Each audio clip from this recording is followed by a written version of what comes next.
Então, meus amigos, boa noite, né? Mais uma vez, boa noite a todos. Sejam todos bem-vindos. Sintam-se carinhosa e afetuosamente abraçados. Recebam, né, a energia desse lugar que dá uma paz, uma tranquilidade para a gente, né?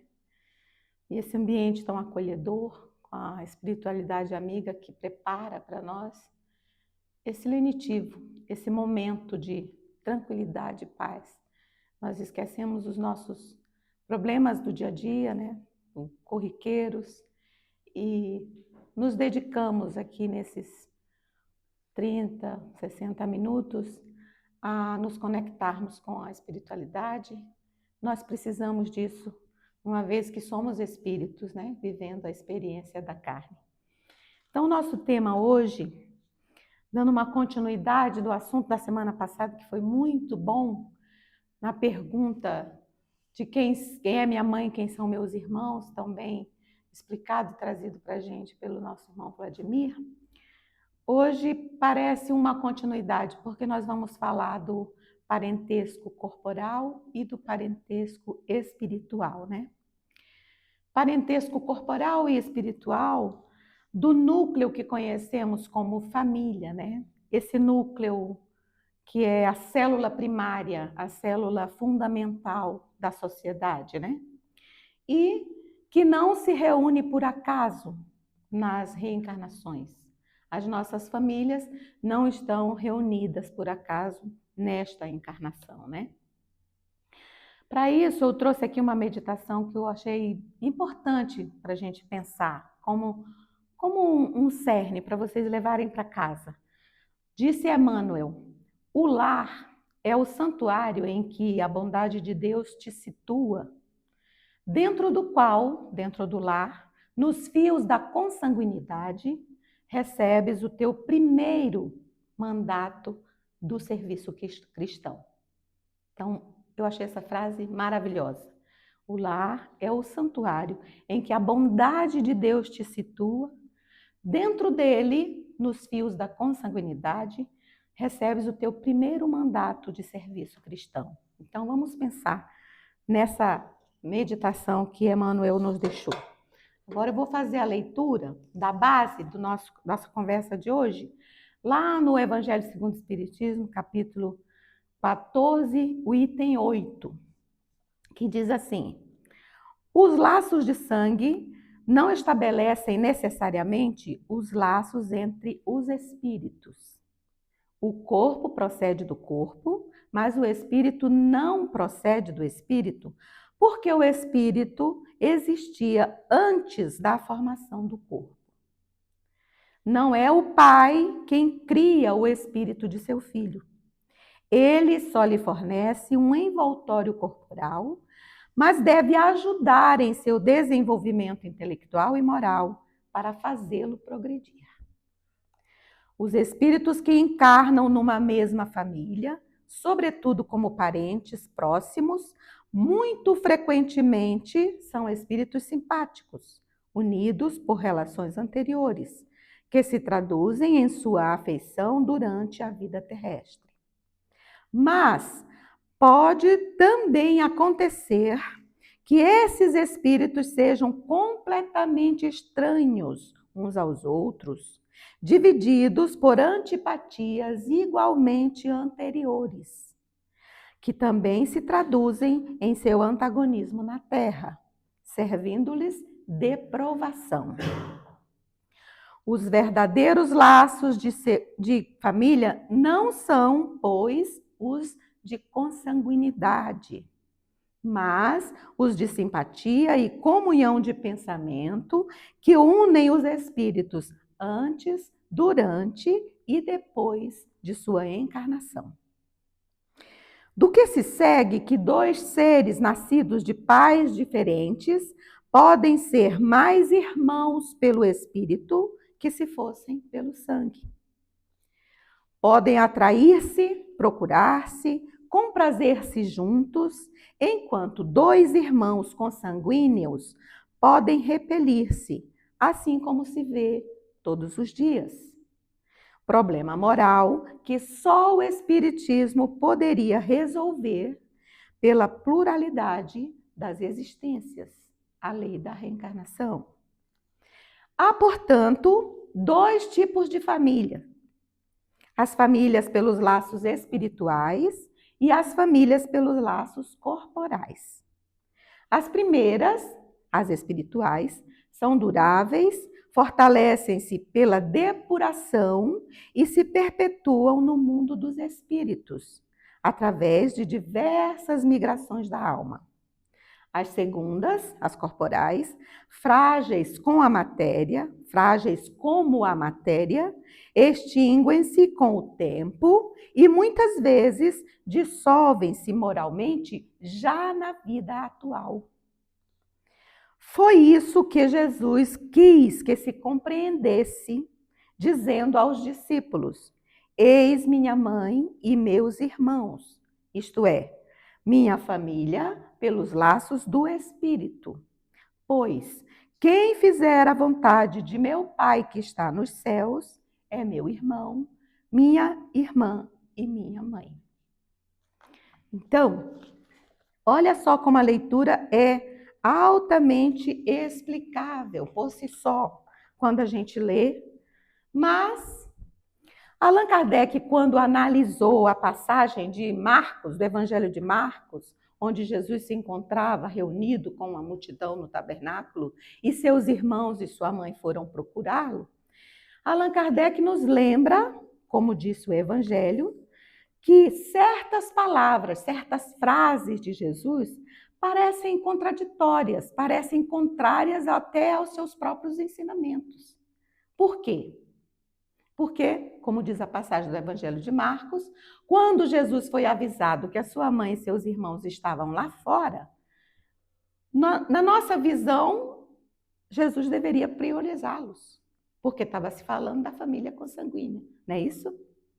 Mas Jesus deu a resposta: quem é minha mãe e quem são meus irmãos? Né? Dado que, como eu já falei, ao nosso parecer e ao parecer de muita gente que ainda não buscou o conhecimento através dessa doutrina maravilhosa que é o Espiritismo, pode parecer que ele estivesse sendo rude e contraditório aos seus ensinamentos, já que ele devia priorizar a família. E é nesse ponto que a resposta de Jesus parece contradizer toda a sua bondade e toda a sua misericórdia. Mas vamos lembrar bem que a doutrina de Jesus é baseada em amor e caridade, não é isso? Que a gente tanto lembra?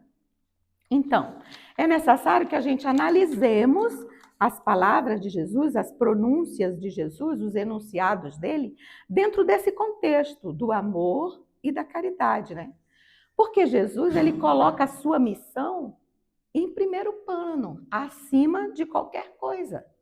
E ele aproveitava toda e qualquer circunstância para deixar bem vistos seus ensinos, bem verbalizados, bem vivenciados, bem compartilhados. Aí já dá para a gente entender mais ou menos a colocação de Jesus, né? E obviamente que naquela ocasião, né, ele também aproveitou para esclarecer que antes de qualquer parentesco biológico da encarnação atual em que qualquer pessoa esteja vivendo, nós somos todos irmãos na paternidade divina. Antes de qualquer laço consanguíneo, antes de qualquer veia biológica, né? E o que faz a ligação espiritual dessa família que nós dizemos parentesco corporal, espiritual? O que faz a ligação é a afinidade de sentimentos, de pensamentos, de ideias, né? E não os laços de sangue.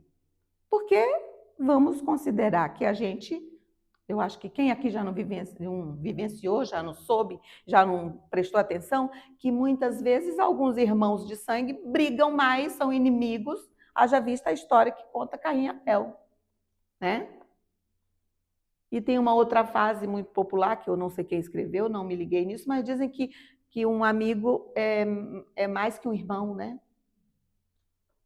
Às vezes, de se conhecer, você tem mais afinidade, porque pensa, tem os mesmos pensamentos, os mesmos gostos, mais que um irmão de sangue. Então, o que faz a ligação espiritual é exatamente a afinidade de sentimentos, de ideias, de pensamentos.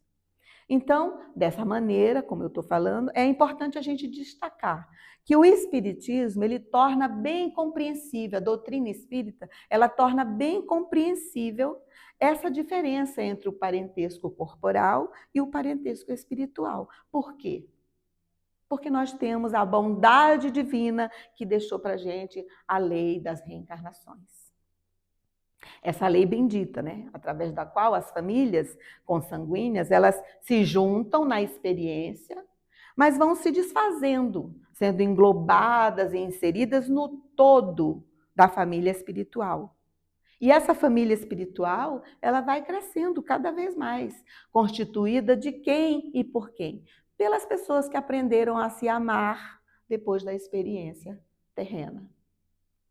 Às vezes, se ajustam aqui, nasceram no mesmo núcleo para poder se ajustarem, resgatarem alguma prova, alguma expiação de um desentendimento antigo, como nós vemos lá no próprio texto.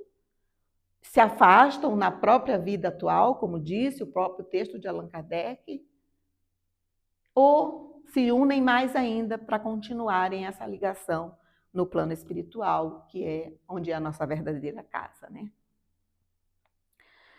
Então, por isso é que vale a pena a gente pensar na meditação que eu disse, que o lar é o santuário em que a bondade de Deus nos situa, para que através dos fios da consanguinidade da encarnação atual, nós possamos exercer o nosso primeiro mandato do serviço cristão, que é amar a Deus sobre todas as coisas e ao próximo como a nós mesmos, né? Fazer pelo outro aquilo que gostaríamos que fizesse por nós. Não importa se você vai olhar para o seu irmão com a memória não deixa lembrar, a memória espiritual, mas pode terem sido grandes inimigos, mas que precisam estar juntos agora para se tolerarem, se burilarem, se perdoarem um ao outro, principalmente, para seguir a vida, né? Então, dá muito bem para a gente, até aqui, para a gente compreender um pouco o enunciado lá do capítulo 14, item 8, né? Do Evangelho segundo o Espiritismo. Porque esse enunciado, o que eu li lá várias vezes para tentar buscar muita inspiração, ele nos leva a uma importante reflexão sobre esse nosso núcleo consanguíneo, né? Essa composição do núcleo familiar da encarnação atual. Porque ele é o primeiro agrupamento onde nos cabe fazer o bem, como eu já disse. Mas, e mais importante, não é o único núcleo. Lá nós vamos aprender a trabalhar para amarmos os outros que não estão no nosso dia a dia, acordando na mesma casa, debaixo do mesmo teto. Então, é uma escola. A nossa família consanguínea é uma escola para a gente aprender a trabalhar com o todo, né? Na verdade, então, diante disso, podemos ver que a nossa família quem é? A humanidade toda, né? Já que nós somos todos filhos do mesmo Pai Celeste, né? Se nós falarmos e olharmos apenas para os termos físicos, para a carne, todo mundo aqui sabe quem é seu pai, sua mãe, seus irmãos, né? Minha mãe, meu pai foi o Manuel Quirino Salvador, minha mãe é a Dona Alice, meus irmãos são o Cicrano, Beto, Eberton, Núcia, eu sei, vocês também sabem, né? Mas não é esse o ensinamento que Jesus queria deixar para a gente. A lição de Jesus não era só para aquele tempo, é para todo o tempo. É atemporal a lição de Jesus. Por isso que ele quis demonstrar para quem veio dizer a ele que a mãe e o irmão estavam lá, que mãe dele e irmãos dele seriam todo aquele que faz a vontade do Pai Celeste que está lá no céu. Mas isso não quer dizer que Jesus menosprezou ou ignorou os seus familiares consanguíneos.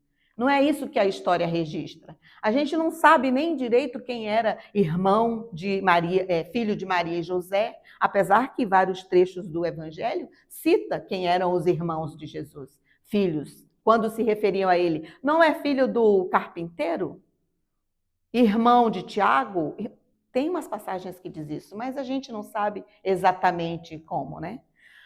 O que dá para a gente prestar atenção é na missão de Jesus, que nos ensina a amar a todos como irmãos da paternidade divina que somos.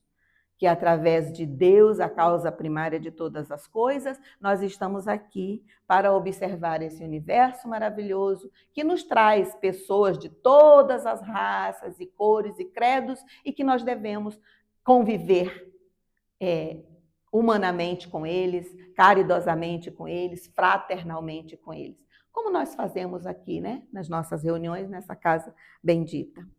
Então, como eu disse, a lição de Jesus não era só para aquele tempo, era para todos os tempos. Por isso ele disse, minha mãe e meus irmãos estão na humanidade. São todos aqueles que fazem a vontade de Deus, meu Pai que está nos céus. Né?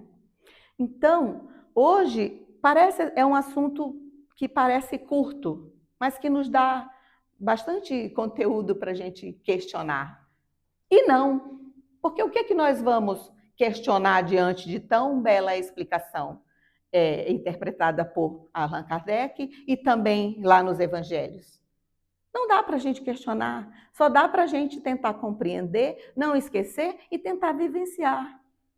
Que o homem que está na rua jogado é nosso irmão. Os irmãozinhos que estão lá na casa do idoso são nossos irmãos, precisam da nossa atenção, do nosso tempo, porque o tempo é o que é mais difícil da gente doar. O material é bem mais fácil, né, seu José? Quantas vezes a gente pede ajuda e aparece um monte de coisa, mas o tempo, o abraço, um sorriso, é difícil da gente encontrar. Alguém que diga, eu estou aqui para te ouvir. E às vezes é só isso que uma pessoa procura e precisa, né? Então, é necessário que nós aprendamos a auxiliar em todos os sentidos o nosso núcleo familiar. Vamos dar importância ao nosso núcleo familiar consanguíneo, porque é nele, como eu já falei, que nós vamos aprender a servir os outros que estão fora da nossa casa, né? É no nosso núcleo familiar que nós vamos aprender a ser úteis na obra coletiva do Pai Celeste, que é a humanidade, né? Então, para fixar esse nosso aprendizado, que eu estudei bastante e trouxe para vocês, eu vou ler uma crônica do livro Nós. É o livro, capítulo 5, que fala da família. É uma psicografia de Chico Xavier, ditado por Emmanuel, que eu achei fantástica e bem colocada para a gente essa crônica. Ela é maravilhosa. Seu Zé, você pode colocar o fundo musical para nós, por favor?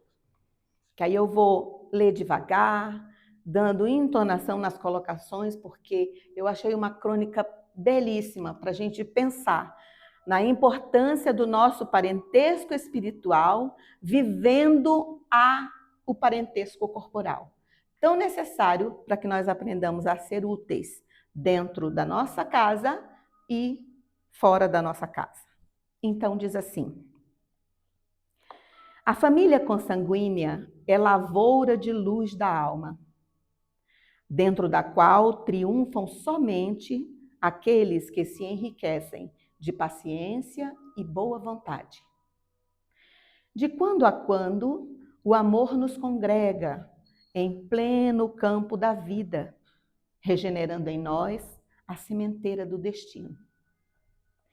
Geralmente, não se reúnem a nós os companheiros que já demandaram a esfera superior, aureolados por vencedores, e sim afeiçoados menos estimáveis de outras épocas, a fim de restaurarmos o tecido da fraternidade, indispensável ao agasalho da nossa alma na jornada para a frente.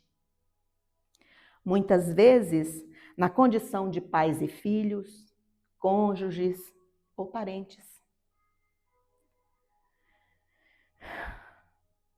Não passamos de devedores em resgate de antigos compromissos.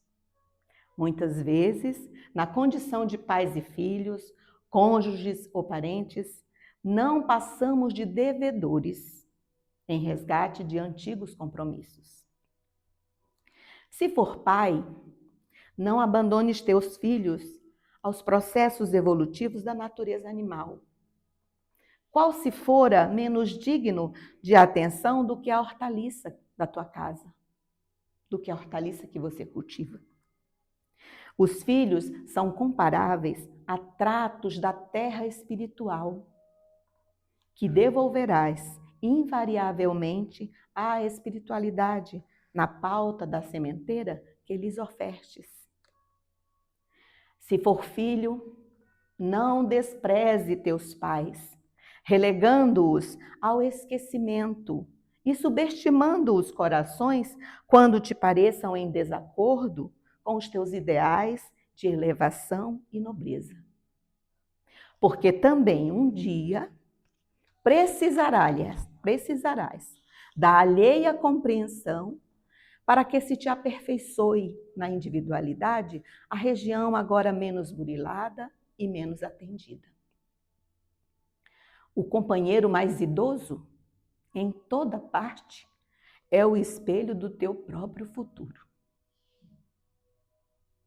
Aprende a usar a bondade em doses intensivas, ajustando-a ao entendimento e à vigilância, para que a experiência em família não se te desapareça no tempo sem proveito para o grande caminho. Quem não auxilia a alguns, não se acha habilitado ao socorro de muitos. Quem não tolera o pequeno desgosto doméstico, sabendo sacrificar-se com espontaneidade e alegria, a benefício dos irmãos de tarefa ou de lar, jamais se erguerá para salvador de criaturas ou situações que ele mesmo desconhece. Cultiva o trabalho, o silêncio e a generosidade e conquistarás o respeito sem o qual ninguém se ausenta do mundo em paz consigo mesmo. Se não praticas no grupo familiar ou no esforço isolado a comunhão com Jesus, não te demores a buscar-lhe na vizinhança a inspiração e a diretriz no culto do Evangelho. Não percas o tesouro das horas em reclamações improfícuas ou destrutivas. Procura atender e auxiliar a todos em casa, para que todos em casa te entendam e auxiliem na solução dos problemas do cotidiano. O lar é o porto de onde a alma se retira para além do mundo. E quem não transporta no coração o lastro da experiência cristã, dificilmente escapará de surpresas inquietantes e dolorosas. Procura o Evangelho com todos ou sozinho, não importa. Procura o Evangelho. E recorda sempre que todo dia é dia de começar. Então, meus amigos, com essa crônica e o que parece ser tão pouco de conteúdo, traz para a gente belas reflexões para a gente pensar no hoje que estamos vivendo, nos laços consanguíneos da experiência do Espírito encarnado, para burilar as nossas imperfeições e ainda que o véu do esquecimento não nos permita lembrar de quem fomos, ainda estamos no mundo de provas e expiações. Então, certamente, temos grandes compromissos mal resolvidos com as pessoas que nos encontramos, não por acaso, dentro da família constituída de pais, mães, filhos, irmãos, maridos, esposas. A pergunta que nunca quer calar é: até quando nós podemos suportar esses ajustes? Deus é Pai justo e bondoso e amável conosco. e certamente vai dizer o tempo que o espírito precisa para resgatar e se ver livre das suas dívidas. Mas isso não acontecerá se nós não fizermos a nossa parte, se nós não fizermos o nosso trabalho. É muito difícil, digo por experiência própria, é muito difícil perdoar quem nos magoa. Mas a gente deve elevar sempre o nosso pensamento ao céu, pedindo, como o André Luiz fez lá no umbral, a misericórdia e a luz divina para iluminar as nossas ideias, os nossos corações e fazermos brotar, porque está lá no nosso íntimo a centelha divina do amor, da compreensão, do perdão, para que a gente tenha força para fazer essa centelha brilhar e a gente deixe transparecer nas nossas ações, nas nossas atitudes, no convívio com aqueles que nós precisamos resgatar as nossas dívidas e aprendermos a nos amar para que a nossa vida futura seja menos dolorosa do que a presente, para quem vive esses conflitos. E certamente eu não estou sozinha nessa, né? Com certeza. Então, essa é a minha mensagem de hoje, nessa última palestra de 2025. Eu espero que eu possa ter conseguido transmitir para vocês tudo aquilo que eu procuro aprender e vivenciar no meu dia a dia. É um prazer imenso vir aqui e sentir as energias de vocês. É um prazer imenso compartilhar com vocês os ensinamentos da doutrina espírita. Essa doutrina que nos ensina a raciocinar aquilo que cremos, raciocinar e buscar a presença de Deus na nossa vida. Porque Deus está em toda parte, em todos os lugares, está aqui dentro de nós. Basta que a gente olhemos com o olhar de ver. Basta que a gente escute com o ouvido de escutar. E tentemos transformar o nosso coração numa sementeira de bem, de amor, de humildade, de caridade, para com todos aqueles que a gente encontra pelo nosso caminho. É isso.